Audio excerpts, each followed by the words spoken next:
Good morning, East Coast. Good afternoon, East Coast. Good morning, West Coast.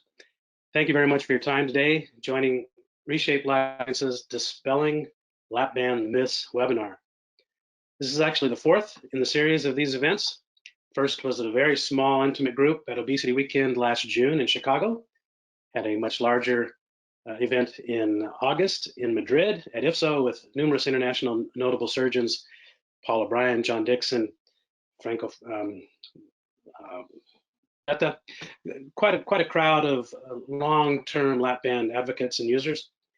Then most recently, last November at Obesity Week, we had over 70 attendees at our reception for a version of this presentation. We've enhanced it, added new content, and faculty is fresh for today. Next slide, please.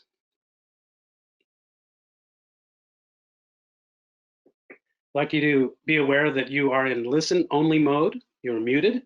We can't hear you. There's a number of ways for you to communicate with us. On the far right of your toolbar, there should be a chat function. If you have a problem with the connection or aren't hearing something, the administrator will get back to you about that. If you have questions, please ask them on the chat function throughout the talk, and as best we can at the end, we will address all of them. If we run out of time and don't get to each question, we have your contact information from the registration. I will email you, and we can either have a chat or we can answer your question by email. Get back to everybody. Next slide. And the slide advance, next slide thing, there is about a 5-second lag, so stay with me here. So what's going on here? You've been to the last couple congresses or meetings when we start congresses and meetings we do, and everybody says no band's dead. What are we talking about here? Well, let's get into the myths. Next slide, and see if we can't change that thought a little bit. What happened? What's the history of this whole thing? Well, the lap band has been owned by 5 or 6 different companies, a couple of small, tiny companies, a huge major corporation, and then another small company, and now an even smaller company, which get to why that's a good thing. Very minimal focus. Stopped advertising, stopped marketing, stopped supporting practices. And what a surprise that when other procedures grew in availability and convenience, that the lap band declined. What's new? What's happening now? New company over a year ago now, it's 16 months. Life Sciences bought the business, and people were like, what's that all about? A little balloon company. Well, some of you still don't know those details. The balloon was traded back to Apollo, and that band became the only product Reshape has. So really, the company is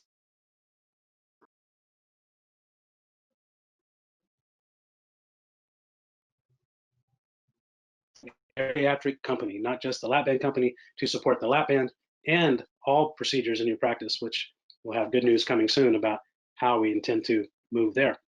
Experienced leadership with a real focus in this space, not targeted on any other thing but laparoscopic bariatric surgery. What's the same? Lap band portfolio, the product is true, been enhanced and developed over the years, many iterations. We're about maybe lap band 3.6 in Microsoft terms, and taking advantage of those enhancements. Approximately 1 million procedures have been completed worldwide with a strong safety profile, otherwise a million wouldn't have been done. We are the only FDA-approved device on the market in the United States for treatment of morbid obesity, and we have really good reimbursement. Next slide.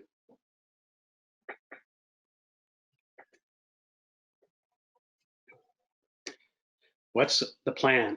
What do we think we're going to do in the future? Patients need to know the band exists. We understand that.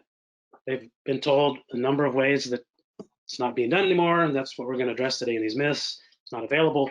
It's not true. We're going to work on through digital marketing, already a huge enhancement in our social media presence, Facebook and every platform. People are hearing from us and knowing that the lap band exists. Increase the sales and field support. We've increased advertising in a focused way, and we'll grow as we can as things get back on track. We have strong clinical evidence. We'll continue to have it and utilize it that the band is safe and it works, with a real focus a real focus on aftercare. The band is a device that's an inert piece of silicone that requires a lot of work after it's implanted. Putting it in is actually the easy part. So our focus going forward, dedicated part of this company's all hands on deck right now, is in developing an aftercare platform that you will be very impressed with. Next slide. And we'll have more news on that very soon. I'm just going to tease you for now. So to the topic, the truth about lap bands. Let's get to it. Next slide, please. And George and Vafa, if you'd please turn on your webcams. And we'll see if George's internet connection is cooperating. We're going to review common myths, provide the historical background of those myths, and look at the clinical evidence. What does it say about them? And encourage a dialogue. Next slide. Okay, we're going into conference here. We're going into a group setting, so let's get ready. George, how's your internet doing there? You able to get connected? Hopefully he can reconnect before too long. He's having a hard time, he says. Vafa is first. Our faculty today is led by George Fielding, professor of surgery at NYU School of Medicine in New York. There you are, George. Thank you. You made it. We are actually in the States, so we can probably take the mask off. Couldn't do today without really acknowledging that this is happening because of this whole thing. Many people are severely impacted. We have an opportunity to continue doing what we're doing. George has shared that many in his staff and faculty and friends, people don't believe this is real, but it is real. And I really appreciate, George, you taking the time during this whole thing to participate. And Vafa in Chicago is another active location. You guys stay safe. So we'll get on to the presentation directly, and we'll go to the next slide. And George, if you'll turn your webcam off, and it's all you, Vafa. One more slide. Yeah, so the myths that we're going to cover today, that they are all coming out, that they don't work, people aren't asking for them, and it's not strong enough. Well, let's see about that. Vafa. Thank you, and good morning and good afternoon to all of those who are joining us for this program. And I too wish to pray for everyone's health and safety, including your families and your staff. This is a challenging time for all of us, but this is a good change of pace, doing something a little different today, and I'm excited to be part of the program. When Vern and I were reviewing the slides, I asked Vern, do we need to have a disclosure slide? And Vern said, well, this is not really a CME program, but if you want to disclose something, go right ahead. And so I asked him, does the disclosure have to be totally honest? At which point he hung up on me very angrily. And I called him back and I explained to him that what I really was going to disclose was that this headshot was from just before the COVID crisis, and the aging process that you see has taken place over a 6-week period. At which point the phone went dead one more time, and I called him again, and this time he was laughing really hard at the fact that nobody would believe that statement. And at this point, I hung up on him and decided, the hell with disclosures, they're overrated, and I don't need to disclose anything. Next slide, please. So the first myth to discuss is the discussion around the bands all coming out. And for those of us who are committed to taking care of band patients, who have a conviction for gastric banding as an amazing option for morbidly obese patients, we realize that these are different times. Patients and physicians get their information from sources that are very different from perhaps 20 years ago. Patients get their information from social media, and even physicians no longer have the opportunity to go to New England Journal of Medicine or the Journal of Science. Instead, they might read a title on Doximity and read the first few lines on it. And yes, it might say something about a study was published suggesting that all bands are coming out, or 25% of the bands are coming out, and without any follow-up or without any self-education about that title or that little paragraph, that perception little by little becomes reality. I hope that through today's presentation, we can dispel some of those myths. And next slide, please. Let me start out by offering a little bit of background information about myself. I finished my training in advanced laparoscopy in 1996. I joined the faculty at Loyola University in Chicago as the chief of minimally invasive section. And in 1999, I did my first laparoscopic gastric bypass. And then in 2001, I got introduced to adjustable gastric banding. In fact, the course that I attended was led by none other than Dr. Fielding, who is an inspiration to many of us band surgeons in the United States. It was in October of 2001, my first flight post 9/11, talk about another major life event for all of us. And I went to New Orleans, got trained in adjustable gastric banding, was inspired by the course and what I learned. And I have to admit, this is a disclosure. I became a band-only surgeon for the next 15 years of my career. Throughout that period, I continued to modify my aftercare protocol, increase the frequency of follow-up, recognizing that if patients came in more frequently and had small adjustments, the outcome and the tolerance for the band was by far better than distant visits and significant amount of volume added during each visit. And as a result, started seeing outcomes that were as good as any other bariatric procedure. I've done over 3,000 gastric banding procedures. My own explant due to erosions is less than, that really should read less than 1%. The rest of them are due to distal band migrations or slips, non-compliance or band intolerance, and that's close to 5% for a total explant rate of 5 to 6%. Next slide. But we don't have to go by my anecdotal experience, and I have to say it's not entirely anecdotal because a lot of that experience has been published. But let's look at some of the other data that is available to us from major studies. This first study, the HERO study, helping evaluate reduction in obesity, was a multi-center registry for 5 years, a prospective study. And this initial report was the report of 1-year data. The sample size was a respectable number, a little over 800 patients.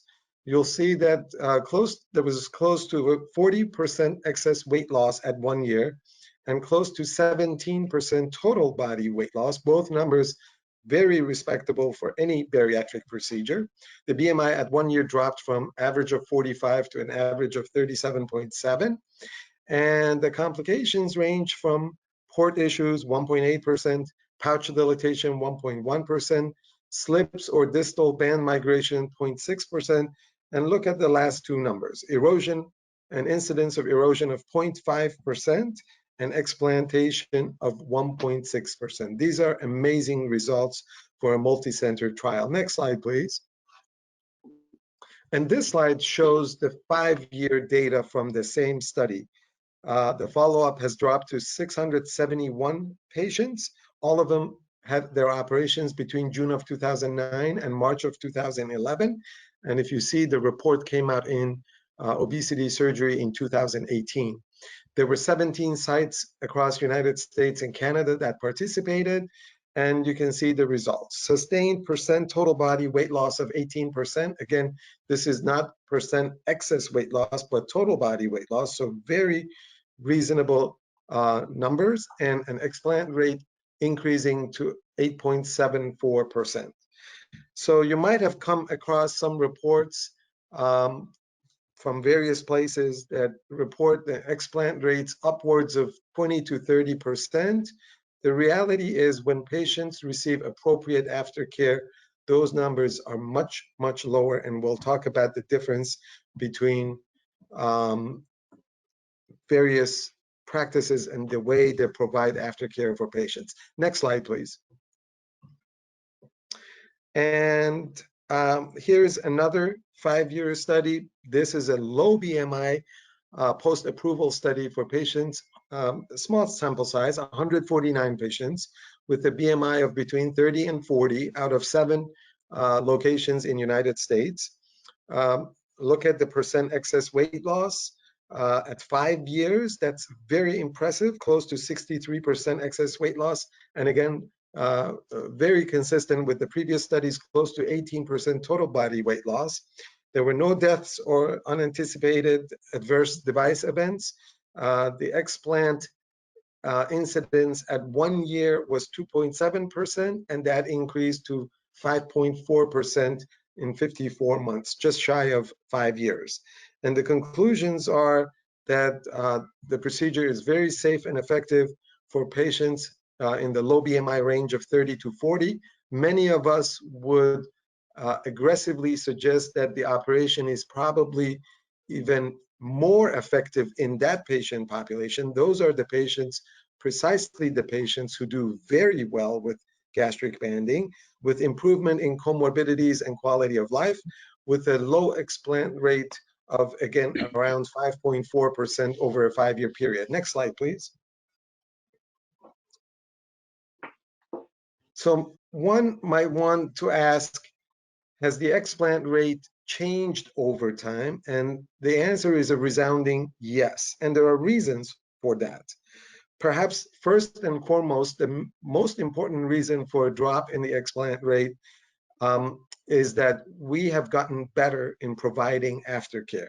We no longer shoot for restriction or obstruction by the band. Instead, we pay attention to early satiation, which is elimination of hunger, and prolonged satiety with frequent office visits and small band adjustments. Most surgeons, most American surgeons, have only heard about pars flaccida approach. The old approach of perigastric technique was done before this operation was really introduced to most American surgeons. And the perigastric approach required dissection right against the gastric wall medially, which might have resulted in subclinical injury to the gastric wall and therefore a higher incidence of band erosion. We now know that the band needs to be placed fairly close to the esophagogastric junction. And the reason for that is that those of you who are familiar with the law of Laplace know that the tension in the wall of any sphere, in this case, the proximal pouch, is higher, and it's directly correlated to the diameter of the pouch. So if you start out with a large pouch, you will develop a higher pressure within the pouch, which results in expansion of that pouch. For that reason, we like to implant the band very close to the EG junction. And there's an upgrade to the band itself. The new device, the AP lap band, is a low pressure device, which results in much lower incidence of pressure necrosis underneath the device itself, and therefore, again, a much lower incidence of band erosion. Next slide, please.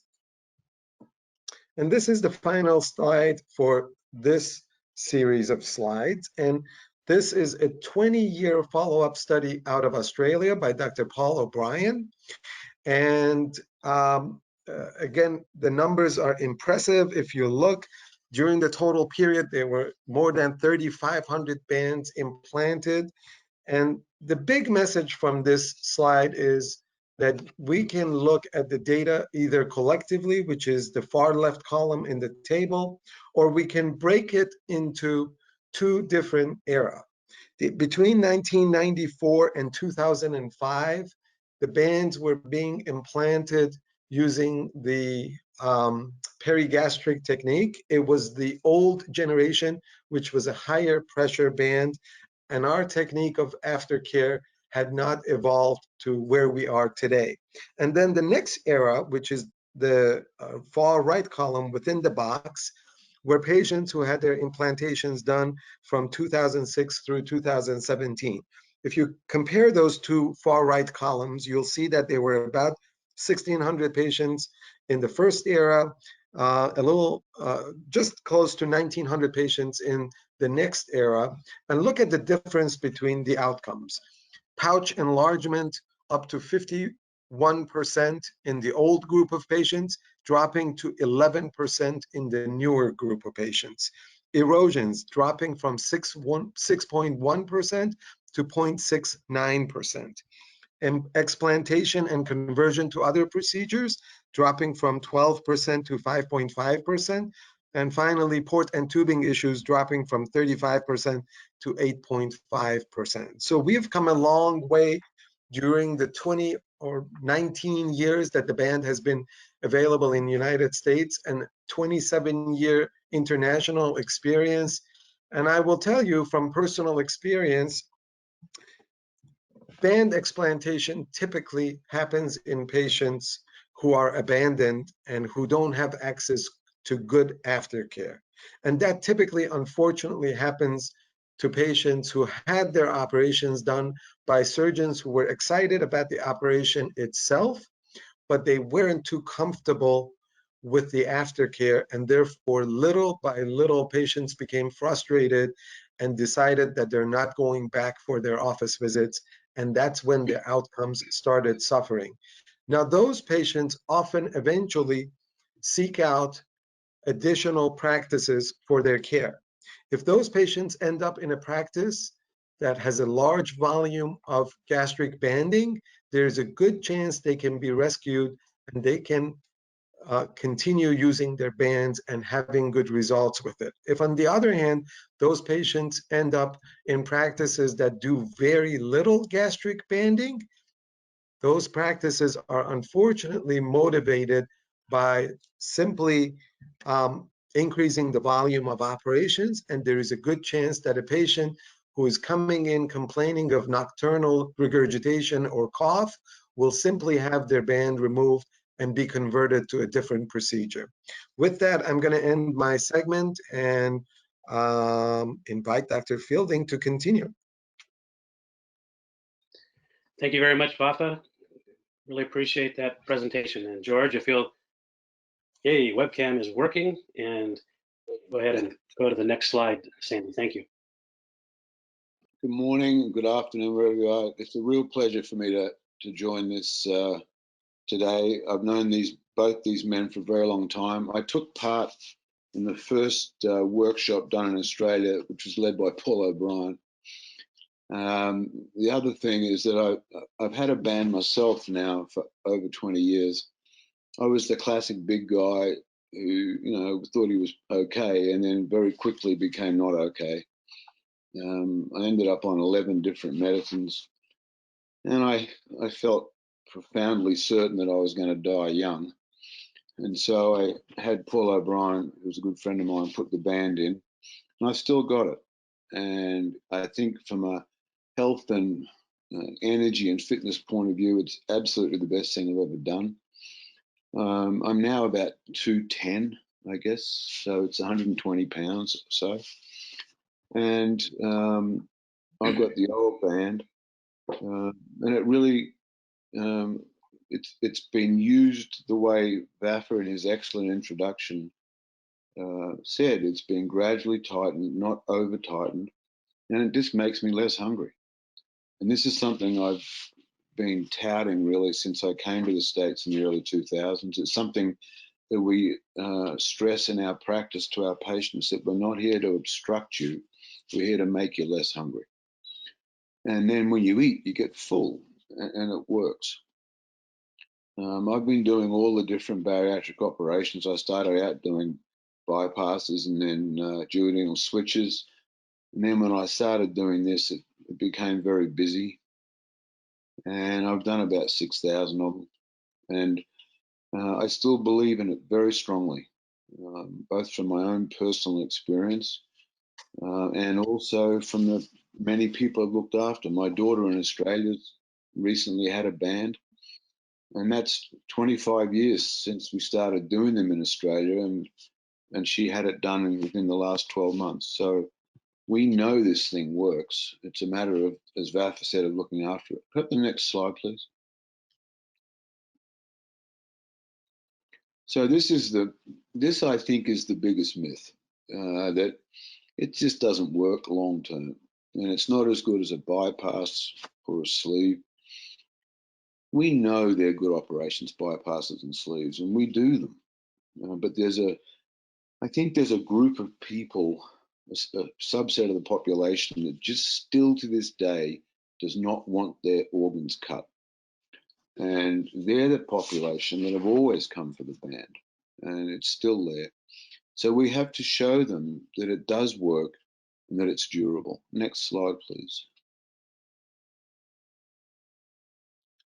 I think the key thing, as I said, is that there's no cutting. It just appeals to a lot of people.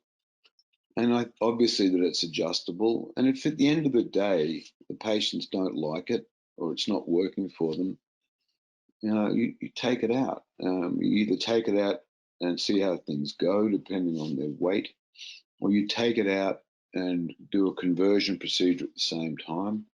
They've both got pros and cons, but it certainly can be done. And I think the other side of this is that in terms of, if you're going to come in, doctor, if I'm going to come into hospital, is it all going to go okay? Am I going to survive the operation and go home? Unequivocally, the answer to that is yes, more frequently than it is with a sleeve or a bypass. It's because of the not cutting, and then with the bypass, they're not sewing. And there's definitely lower vitamin and mineral deficiencies. Next slide, please. And there's a lot of data out there about long-term effectiveness and comorbidity resolution. One of the major driving forces behind patients coming for bariatric surgery is that they're sick and they're scared they're going to die young. And one of the things I say to my patients, particularly in our information session, and it's a bit dark, I guess, is, you just don't see old fat people. And the reason you don't see them is they're all dead. And most obese people do not live to be old. That's what drove me to have my surgery. And so if you look at the things like hypertension, sleep apnea, diabetes, hypercholesterolemia, arthritis, depression, all of it, it all improves with weight loss. And the band generates weight loss. So a band patient who walks in, who's got often all of those things. The only one I didn't have when I had my own operation was proven diabetes, but everything I had all of the rest. And you can look these people in the eye and say, listen, mate, if you do this band, the most likely thing is that most of this stuff will go away. Interestingly, the one that's hardest to completely eliminate is hypertension. And that's because of just intrinsic hypertension, nothing not related to obesity. But just harking back to my own thing, I was on 3 high doses of 3 different antihypertensives. And now I'm on I'm on 2, one of which is a very low dose. And that's very typical with hypertension. The hyperlipidemia, the diabetes, there's certainly the debate about diabetes, which we'll come to in the last section, is very important. Next slide, please.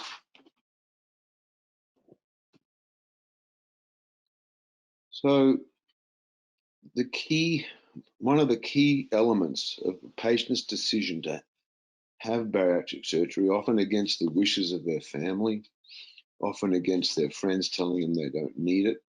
And one of the reasons for that is that fat's the new normal. And nowadays, someone with a BMI of 35 to 40 doesn't seem to be heavy anymore.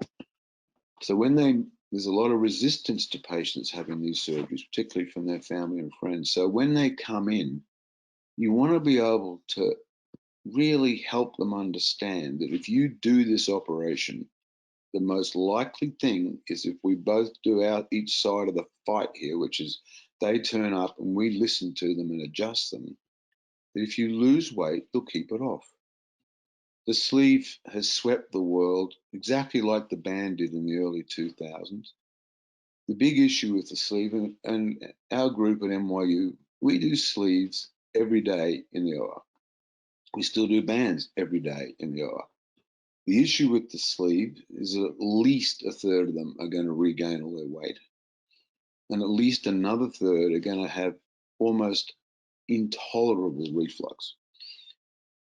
And that's the message. That message hasn't really percolated out to the general community, as Vafa said, with social media. It's starting to, but it's not yet. But the reality in our patients, and all the surgeons in the audience who do sleeves will have seen this. They do so brilliantly, and then they don't. And they're basically because they get hungry again. If you make an obese person not hungry, they will no longer be obese. But if that hunger comes back, they will become obese again. And we see it, for example, when you loosen someone's band. What comes back is the hunger comes back like a hurricane. And it's a very fearful feeling. And those of you that aren't obese, it's just so hard to describe the power of hunger when you're an obese person. And physiologically, I'm still an obese person. I'm 210 pounds, but I've got the brain and physiology of a 350-pound man. And hunger and control of appetite is crucial. And so with the sleeves, they do regain weight. And this is something we're looking at NYU, and a lot of other people are as well, about what can you do about this? So I can say to patients, look, you won't lose weight as fast, but you'll lose it almost the same. And if you come and let me adjust this thing, I will help you keep that weight off. And that, to me, is one of the most key messages about the lap band. If you don't adjust a band, it is a waste of space. It's a waste of an operation. And that, what Vafa was saying before, and it's so true. Next slide, please. Right, so this is my man O'Brien. He and I have been friends for a very long time. He was the first guy in Australia to do gastric bypass. He's been, he's really done a huge amount of work. And this is the essence of what Vafa and I have been saying. And if you look at his follow-up rate, it's just really good. He's done 7,500, 8,000 bands or whatever. But the key thing is just how flat that line is. I mean, I'm out there at the right-hand end of that curve, and it's exactly what I was saying in my introduction. I weigh the same now that I weighed 18 years ago when I reached my nadir weight. It's hardly changed. The only time it's changed is a couple of times when I've loosened my band because of acid reflux or whatever, and then retightened it, and I lost what I regained. But this is the reality of a practice that adjusts bands. And it is the polar opposite to the practice who doesn't. Yeah, it's a lot of work, but it's also a lot of fun. You get to become friends with these people, and you share their joys and their sadnesses, and you look after them. And it's almost like, and I think this is one of the downsides of a band practice. If you don't enjoy this stuff, it's a total pain in the butt. But it's almost like you're an old school GP to these patients. You become their friend. And if you do that, that's what the curve looks like. This is not made up. Our curve at NYU is exactly the same, and we've published it numerous times. Okay, next slide, please. Thanks, Val.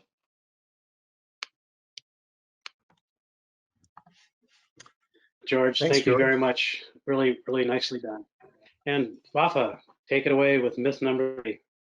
Thank you. I've listened to Dr. Fielding numerous times, and every time I get more and more inspired. There's something to be said about hearing about all of this from somebody who not only has helped so many patients, but actually he himself has gone through the experience and continues to be successful. And it's just awesome listening to you, George.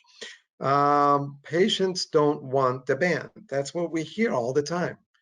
And I go to bariatric meetings frequently, and I'm sure many of you do the same. And these are some of the things that we hear. Patients are not asking for gastric banding anymore. There's definitely some negative chatter on social media and negative commentary from healthcare providers who are unfortunately not well informed about gastric banding. And there is some truth to the fact that the amount of continuing education for surgeons and staff about gastric banding has declined over the past decade. But let's um, delve into this topic a little bit more. Next slide, please. Well, there is some truth that there is a little bit of a decline in the number of patients coming forth and asking about gastric banding as an option, and there are many reasons for that. There's definitely a reduction in advertising, but let's face it, the way we are all introduced to topics these days is very different from 10 or 20 years ago. TV advertisement or advertising does not offer the same bang for the buck, so we don't see a whole lot of TV advertising about any bariatric procedures. Um, for some time during the transition from one company to the next, there was a drop in social media awareness and digital marketing for gastric banding and lap banding in particular. There was poor search engine optimization for lap band, and therefore a lot of times patients who even were interested in learning about lap band would go on Google or on Bing and type in uh, weight loss or gastric banding. And before they actually came across a meaningful description of the procedure, there was a lot of negative information that came up first. And I have to also say that over the last 10 years, there has been some concerted effort by some companies that have something to gain from reduction in number of gastric banding to aggressively promote other procedures. So again, in my own area, if I put if I start typing on Google nearby gastric banding, the first 10 lines that come up are about completely different operations. Unfortunately, there's a lot of inaccurate information about gastric banding, something that all of us encounter. Um, I tend to combat it by writing to journals all the time. When I see a one-sided report, when I see something that is totally unfair and doesn't um, present the totality of the data appropriately, I sit down and write a letter to the editor, and more often than not, it does get published. But unfortunately, not everybody has the same kind of passion that George and I have about defending the lap band. And it is true that over the last 10 years, the number of new surgeons who are trained in gastric banding has dropped substantially. Next slide, please. So what is changing? This is what all of us can look forward to in the near future. There's going to be a whole lot of increase in social media and digital presence. In fact, Reshape has done that already in several markets, including in Chicago area, and we saw a substantial surge in the number of patients who called us or who came to their consultation already having made up their mind about wanting gastric banding as the operation of choice. There's definitely improvement in search engine optimization.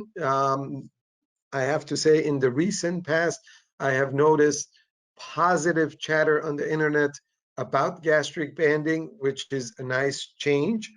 The surgeon locator by Reshape has been optimized so that the surgeons who actually have a conviction for gastric banding, who do it willingly and do a good job of providing care for the patients, are not diluted entirely by surgeons who just added to the list of procedures They suggest they perform, but they never do. So that refreshed surgeon locator has helped us quite a bit. There is a new and enhanced lead management system through Reshape. So Reshape actually vets every lead that comes to the website. And if there are serious and there are appropriate patients, they are directed to appropriate banding practices. And more often than not, a patient who wants a band can get a band, which is a refreshing change. We're getting the truth out there. There's a group of us surgeons who are strong believers of gastric banding, and we've created a Facebook presence that educates patients in a positive way about gastric banding and defends the lap band. And I want to repeat something that George just mentioned, and that is a lot of patients are stuck in this conundrum about recognizing that non-surgical options like behavior modification and drugs for weight loss have not helped them, and they're not mentally ready to either have a significant portion of their stomach removed or to have an operation that reroutes their intestinal tract permanently. But whoever they go see does not offer them an in-between option. And that in-between option is gastric banding. Gastric banding has been that option for the last 19 years. And we just have to acknowledge that one operation is not ideal for everyone. And to bring patients to the office and only offer them stapling procedures is not fair to the patients. And there is new aftercare enhancement resources that will be coming very soon. And Vern will be talking a little bit about that at the end of this program. Next slide, please. On to George. Thanks, Faber. So this is a very important topic. Diabetes is proven to be the scourge of the 21st century from a health point of view, and also from a federal health expenditure point of view, worldwide really, but in this country in particular. So it's very important to be able to manage diabetes and also the metabolic syndrome, which is basically a part of it. So what do all our various operations do? They all reduce calorie intake. They should reduce glucose load, and they lead to weight loss. There's no doubt that the incretins or the other inflammatory mediators can contribute to the very strong performance by particularly duodenal switch and bypass on diabetes. Next slide, please. The weight loss is a very important part of this. Surgery really doesn't treat the underlying cause of the metabolic syndrome. It's used primarily to lose weight. I agree there is secondary gain with the switch and the bypass aimed more aggressively at the physiology of what's going on, but they still rely on weight loss. And as I mentioned before, if people start regaining weight, they will get their metabolic disorders back. And the long-term maintenance of the treatment of diabetes really is so enhanced by persistent weight loss. Next slide, please. So this is a really interesting paper. It's from Lithuania, and it's really good work. It's looking at just at 1 year and what happens when you do a band in people with metabolic syndrome. Next slide, please.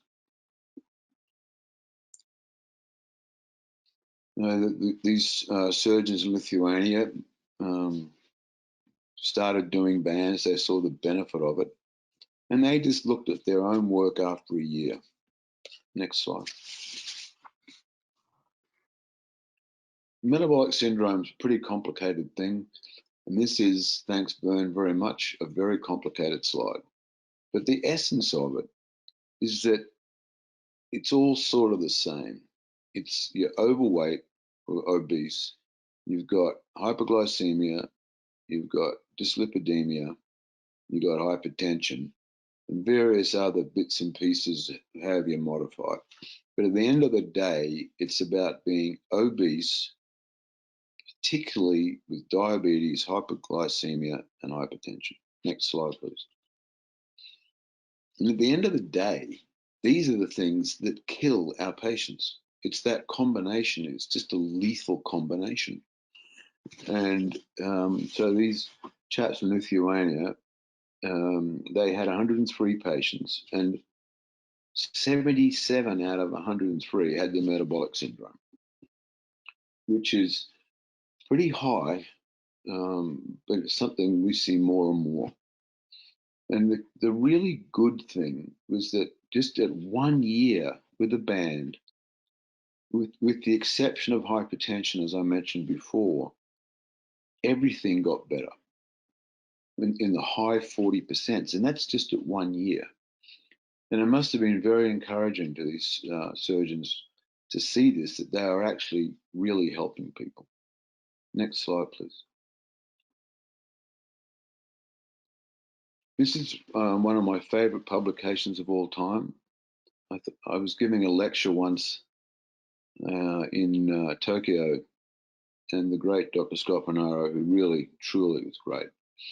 I was saying how you could do a band, and I showed a picture of a guy that I'd banded who weighed 750 pounds.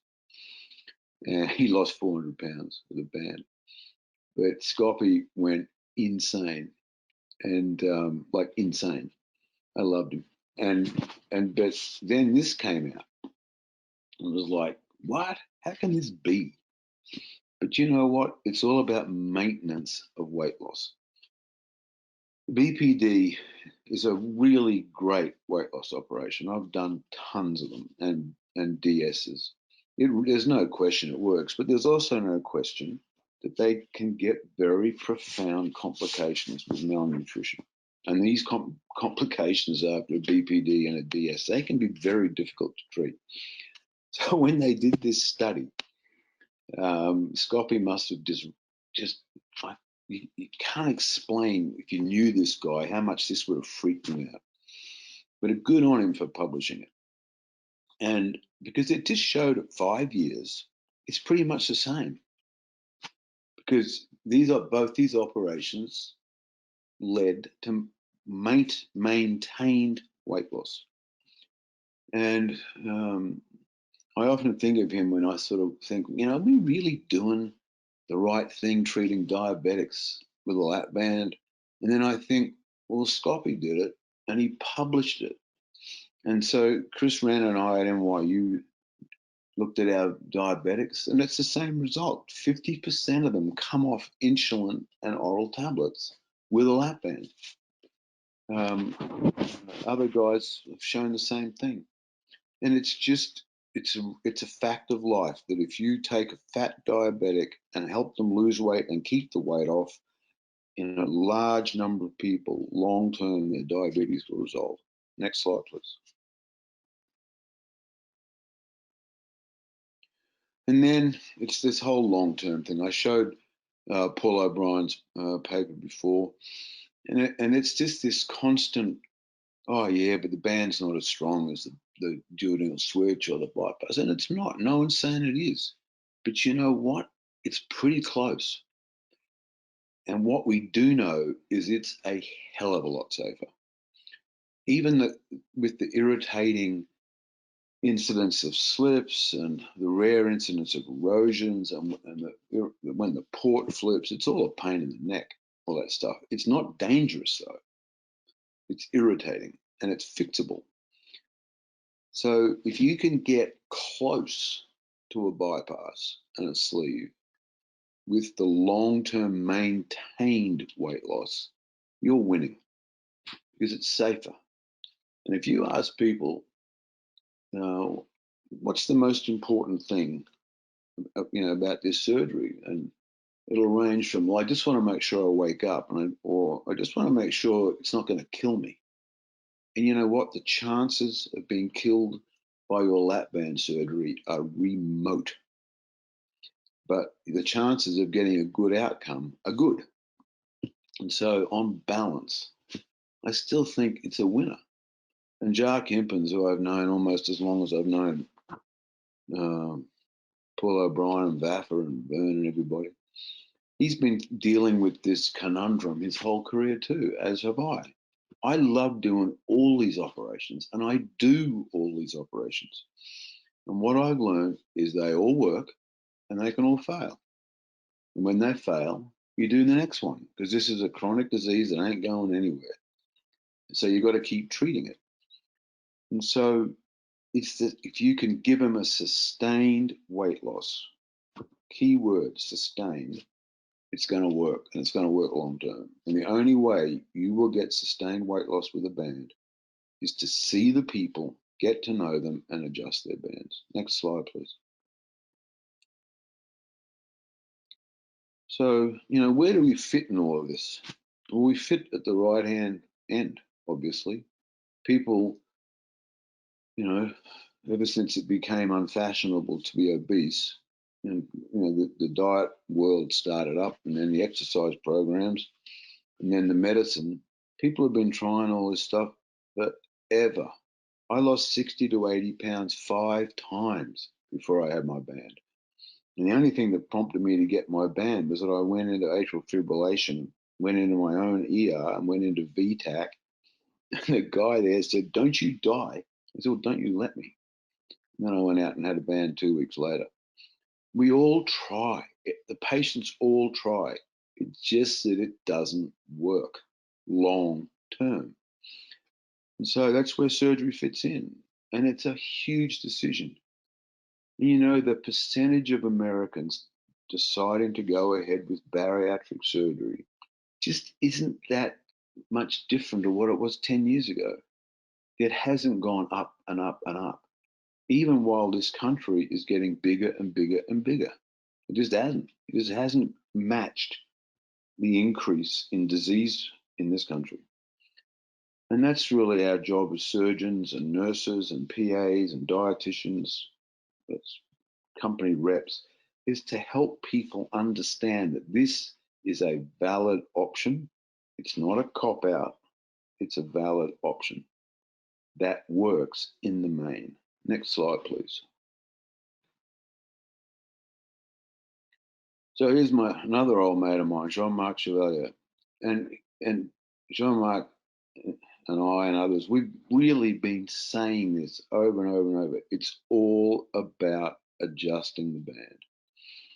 And it's true, a lot of surgeons' mentality is not that of an old family GP. It's not. A lot of surgeons don't get pleasure out of, "How you doing, mate? How you going? How's your weight? What's going on? How's your missus?" It's not what's, a lot of guys who do surgery aren't like that. Those of us who do well with bands and band patients are like that and get pleasure out of it. And it's the essence of this. If you don't feel that way, then band adjustments are just the bane of your existence, because there's just over and over and over and over. But if you get pleasure out of it, it's the best part of this. The operation takes 15 minutes. They go home 4 hours later. I mean, that's great. But the best part is a year later and they've lost 100 pounds and their diabetes is gone and their blood pressure's better and their cholesterol's gone and they don't snore. That's the best part. And Jean-Marc, I think, says it very well here. Next slide, please. And that's really, I know I'm going on and on about this a bit, but that's why we do this, because we take these sick, obese people and in the main, we make them better with minimal risk to their life. Next slide, please. Right, some happy snaps. So these aren't my patients. These are kindly provided by Dr. Keith McEwen, and they're very typical patients. This is a 58-year-old lady. She's heavy, BMI's 51. She's got all the bad stuff coming. She has a band. She had a slip, but she's lost 121 pounds. She and I have lost almost exactly the same amount of weight. Next slide, please. And boom, it works.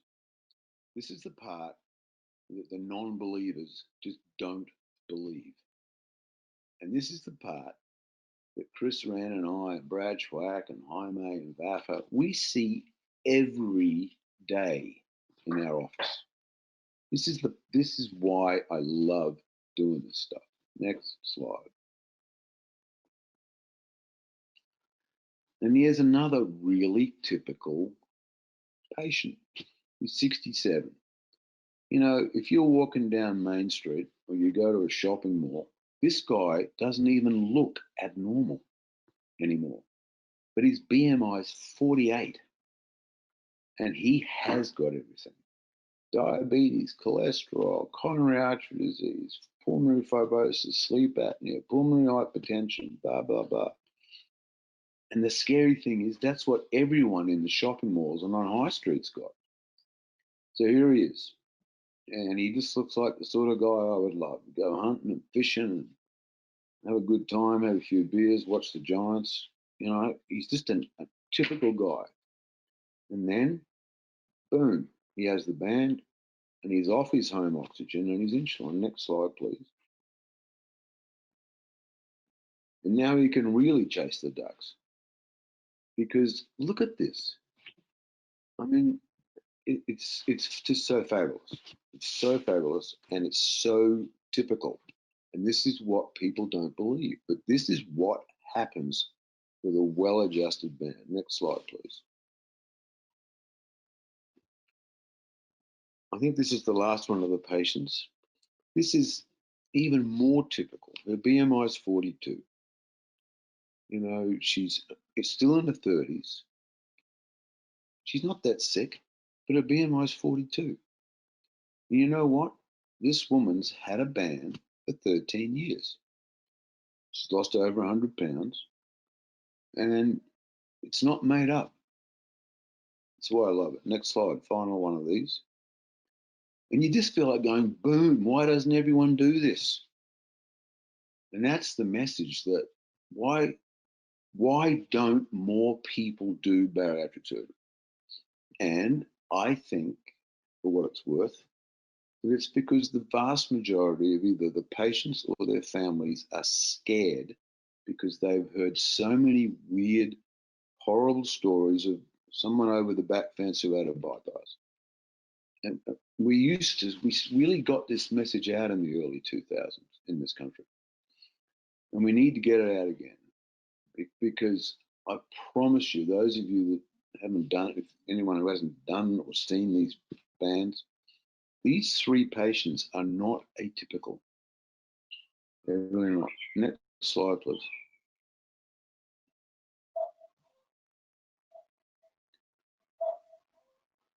Are we Fantastic, done, George. Really, really appreciate that presentation. Vafa, you'll get your camera back on and fit it into the hour perfectly. We do have time for some questions. And first, sincerely appreciate both of you. Just exceptionally well done. Question from the audience is for either one of you to briefly discuss, what's an ideal lap band patient look like? George, go ahead. I'll go. So an ideal lap band patient, I think, is mid-40s, BMI under 50, relatively bright, that they can understand concepts, has access to transportation to come to the office. Because that's our typical patient in NYU. Our typical patient in NYU is a woman in her 40s with a BMI in the 40s. I think, as Vafa mentioned, I think the lower BMI group is even more powerful. I think the BMI 30 to 40, the majority of them just do so well. So that's my take. Fern, one more comment. As specialists, we often take pride in having people travel from faraway places to come get their care from us because we are special. When it comes to lap band, that's not ideal. If a person lives 2.5 hours from you, the chances of coming in when they really need to come in drops lower and lower. So I would say, unless you have a person who can comfortably travel to your office on an as needed basis frequently, then consider referring a patient who is coming from 2.5 hours away to somebody else who's closer to them, or at least identify someone that you know and you trust so that you can partner with them when it comes to the aftercare. Because if the aftercare is sacrificed, the outcome is going to be suboptimal. Yeah, absolutely. 100%. Agree with both of you. I would add my 2 cents as a fly on the wall all these years is they have to know they have to come back all the time. They have to be willing and they have to make the commitment to do it. And that's tough. And I know, George, you deal with $75 parking and a 3-hour commute from 20 miles away. It's tough to get people to come in. And you have to jump those hurdles. Another question we have time for. What do you think makes the biggest difference in improved outcomes over time? The device improvements, the procedure improvements, or accumulated understanding of optimal aftercare? George? The third one. Well, they're all important, but it's the optimal aftercare wins every time. And I mentioned this in my talk, that it's a two-way street. The doctor has to agree to see them, and the patient has to come, and then the doctor has to listen to them, and then do the adjustments. And if one of those components isn't there, it doesn't work. For example, that's, Vafa made the important point before about coming. That's why in New York, we go to 6 peripheral sites. We rotate it around so that people don't have to come into the city. And because if you make it hard for them, if it's hard for them to come, they won't come. But to me, it's the accumulated wisdom over time. Great. Vafa? The answer is a resounding yes.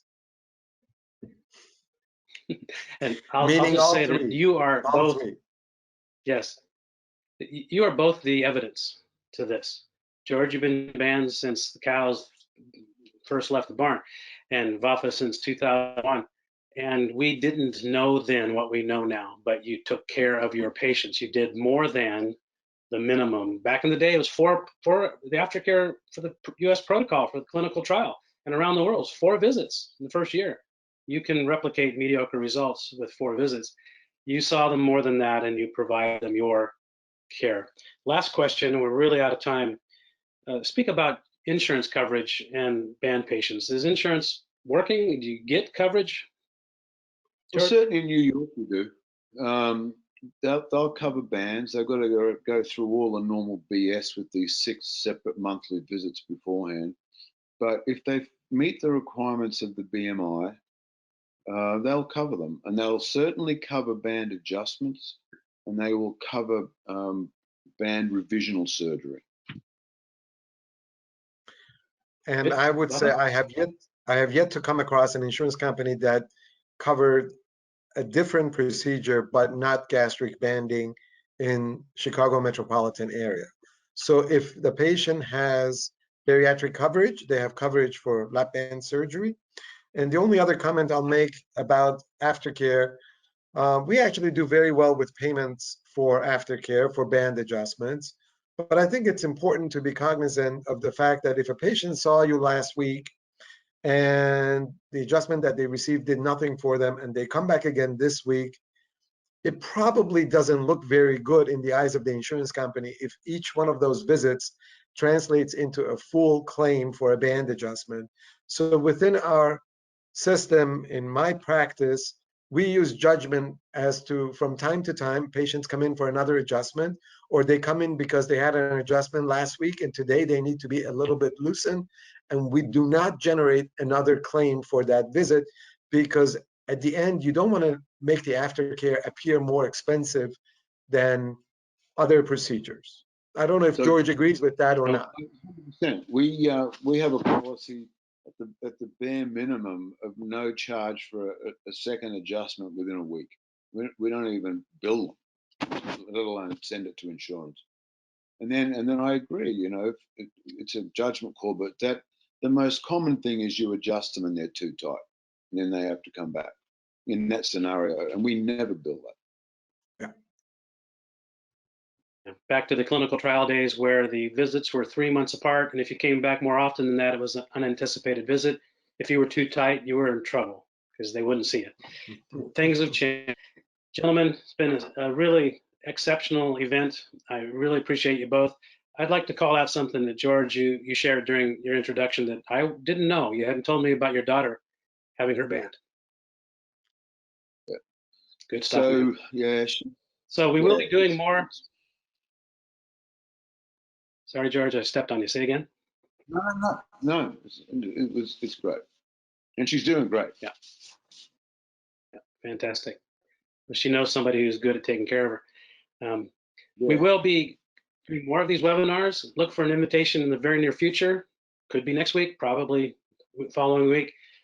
The other half of the Fielding household, Dr. Christine Wren Fielding, will be joining Dr. Mark Watson. They're going to be speaking on a topic of aftercare best practices to allow patients to achieve optimal results. We do have another variety of working titles. Let's just say, don't just take them all out, would be a safe and politically correct version of that title.